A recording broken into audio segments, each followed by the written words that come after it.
Hello everyone, my name is Matthew Phillips, and this is my COM 505 Communication Theory Midterm presentation regarding the Berger and Lechman text, The Social Construction of Reality. So first off, an overview of the text. I found the text to be persuasive. I don't think that it accomplished its entire goal, or at least didn't persuade me to buy into the theory in full, but we can discuss that. So, the social construction of reality, in a nutshell, we as human beings control what is our reality outside of nature. So, nature is something that we can't control, that would be a mountain, but then culture and society are the roads and paths that we build on that mountain. And then this also incorporates into everyday life, because what Berger and Lechman argue in the text is that whatever is most relevant to us is what we prioritize, and then that becomes our reality, and our reality shapes how we live.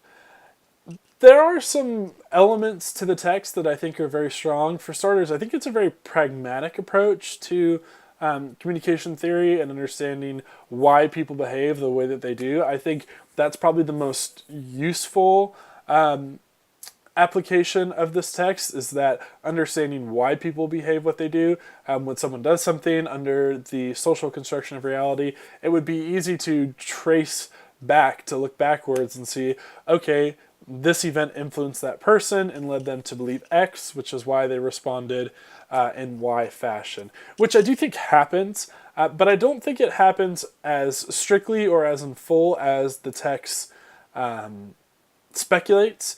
And the reason being is that there are some issues with the underlying influences of social construction of reality. And the biggest weakness of the text that I found, and my biggest issue, was the idea, or rather, how our knowledge is structured. So what comes up in the text, page 59 to 60, is the foundation of knowledge in everyday life. And the text says, my knowledge of everyday life is structured in terms of relevances. Some of these are determined by immediate pragmatic interests of mine, others by my general situation in society. It is irrelevant to me how my wife goes about cooking my favorite goulash as long as it turns out the way I like it. It is irrelevant to me that the stock of a company is falling if I do not own such stock, or that Catholics are modernizing their doctrine if I am an atheist, or that it is now possible to fly nonstop to Africa if I do not want to go there. Okay, so a lot of what's brought up between page 56 to 60 talks about how our core knowledge is structured. The reason I read that specific excerpt is because it hit on this idea of relevances, and I consider and I form my knowledge structure based on what's most relevant. While I do think that that happens, I also think there are instances in life where we structure our knowledge based on things that may have never been relevant to us prior to that moment.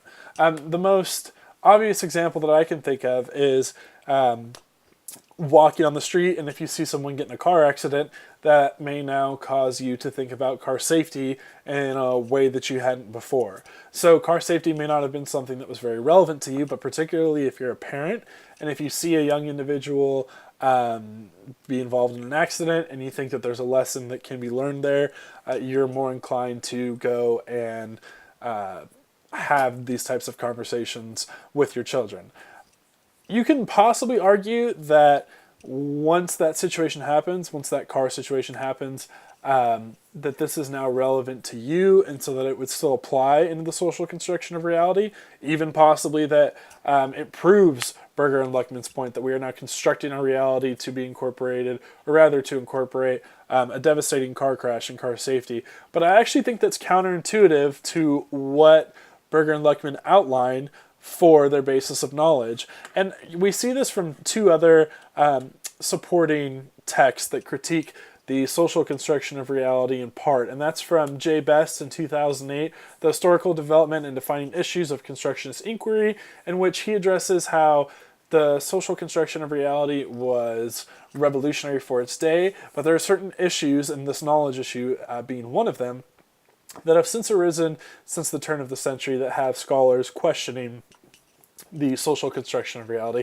The other text that I drew from was from Root in 2013, Resisting Reality, Social Construction and Social Critique. And this is actually a critique of another book that was a critique on the social construction of reality. So it's kind of a step removed, but I got a lot of really valuable information from that text, and it provided some really interesting insight. Now, in general, I think that the social construction of reality can be very useful in communication theory. I think that it will be helpful for my critical assignment topic, and what I'm writing about for my topic is I'm using Marxist theory to try and help explain the influences and communication techniques of the Occupy Wall Street movement. And by no means am I claiming that those who are involved with OWS are Marxists, but rather I'm using Marxist theory to try and help analyze, critique, and explain a few of the specific practices that the OWS movement had. For example, not having a particular leader per se, but just having different members go on television and speak. Why do I think that social construction of reality can be helpful in what I'm looking at? Well, because it's talking about why citizens act the way they act and how they form those opinions. And so I actually think that that dovetails really nicely into trying to understand why those who consider themselves to be among the 99% viewed the types of protests that they did as being the most effective.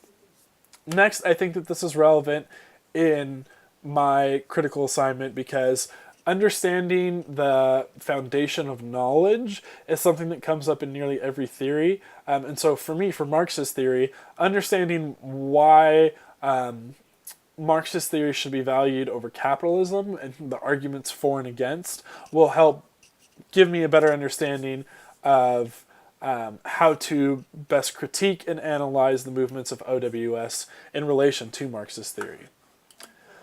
Overall, like I mentioned, I agree with parts of the text. I really think it is valuable within communication theory. I'm just not sold that it's as strict of an application as the text itself presents it to be, and the idea that all of our reality that is not done by nature is socially constructed based on what's most relevant to us. I'm not completely buying into that idea. Thank you guys very much. I really appreciate it, and I look forward to talking and working with all of you again soon.